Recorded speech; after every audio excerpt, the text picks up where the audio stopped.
Assalamualaikum warahmatullahi taala wabarakatuh. Salam sejahtera dan selamat petang kepada semua. Bertemu lagi pada kali ini, saya coach anda Asrifah akan membuat satu lagi perkongsian berkaitan pengurusan minima adequate syllabus MAS pasca COVID-19. Ini merupakan satu intervensi yang telah dirangka oleh SIC Plus Sains dan Matematik bagi mengupayakan pemimpin pertengahan yang terdiri daripada ketua bidang dan ketua panitia mata pelajaran bagi membantu mereka merancang dan melaksanakan penjajaran kurikulum normal baharu selepas pembukaan sekolah hari itu akibat daripada penularan virus COVID-19. Minima adequate syllabus ataupun lebih dikenali sebagai MAS merupakan satu kaedah yang digunakan oleh guru dalam menangani murid yang lemah saja. Kenapa murid yang lemah saja? Kerana kebanyakan murid yang lemah mata pelajaran sains dan matematik, mereka lemah menguasai konsep asas sains dan matematik. Murid yang lemah ini mempunyai persepsi dan beranggapan bahawa mata pelajaran sains dan matematik merupakan satu mata pelajaran killer dan mata pelajaran yang sukar untuk difahami. Oleh itu, guru mata pelajaran perlu bijak. Guru mata pelajaran perlu merancang dengan baik dan teliti. Murid yang lemah perlu diajar topik-topik yang sesuai. Select topik-topik tertentu dengan kebolehan murid yang lemah itu sendiri agar murid-murid tersebut mampu untuk mempelajari isi kandungan mengikut potensi mereka. Ini juga bagi mengelakkan berlakunya defisit pembelajaran dalam tempoh PKP pasca COVID-19 ini. Apakah objektif-objektif utama yang ingin dicapai oleh kaedah MAS dalam menangani murid yang lemah itu? Objektif yang ingin dicapai pertama adalah untuk menarik minat dan semangat murid untuk terus berjaya, apatah lagi murid yang lemah mempunyai persepsi yang buruk terhadap mata pelajaran sains dan matematik. Yang kedua, membantu murid galus supaya lulus di dalam mana-mana ujian, peperiksaan dan pentaksiran. Manakala objektif ketiga merupakan satu kaedah alternatif untuk menghabiskan silibus pelajaran dalam mana proses pengajaran dan pembelajaran terkandas semasa PKP berlaku akibat penularan COVID-19 hari itu. Slide yang seterusnya akan membincangkan serba sedikit tentang ketetapan kaedah MAS. Bila ia dilaksanakan, siapa sasaran, siapa yang terlibat, bagaimana ia dilaksanakan dan kenapa ia dilaksanakan. Kita akan bincangkan satu persatu dimulai dengan tempoh pelaksanaan.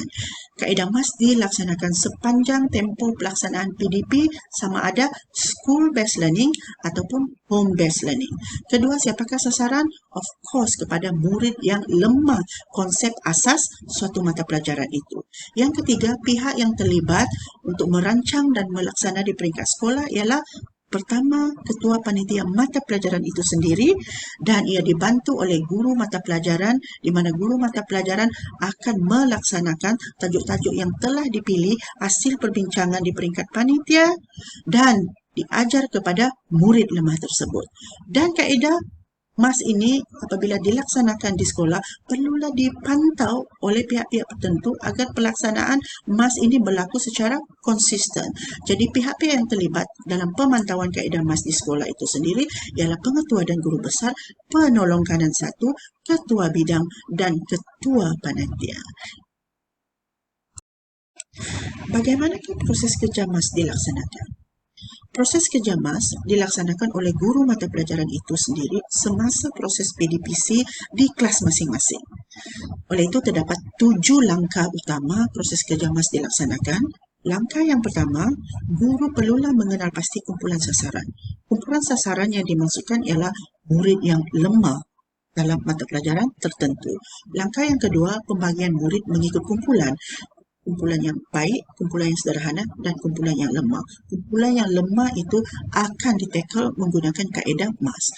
Langkah yang ketiga, perbincangan sesama guru panitia dan mata pelajaran topik-topik yang sesuai ke atas murid yang lemah itu berdasarkan HSP dan DSKP. Langkah yang keempat, penyediaan modul ataupun projek ataupun latihan untuk tugasan murid. Modul, projek dan latihan ni mengandungi topik-topik yang telah dibincangkan di peringkat panitia.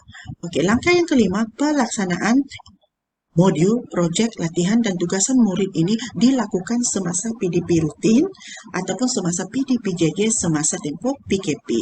Langkah yang keenam, sasaran akan membuat tugasan yang diberikan sama ada semasa berada di sekolah ataupun semasa berada di rumah, dan pada ketika inilah kaedah MAS membantu blended learning.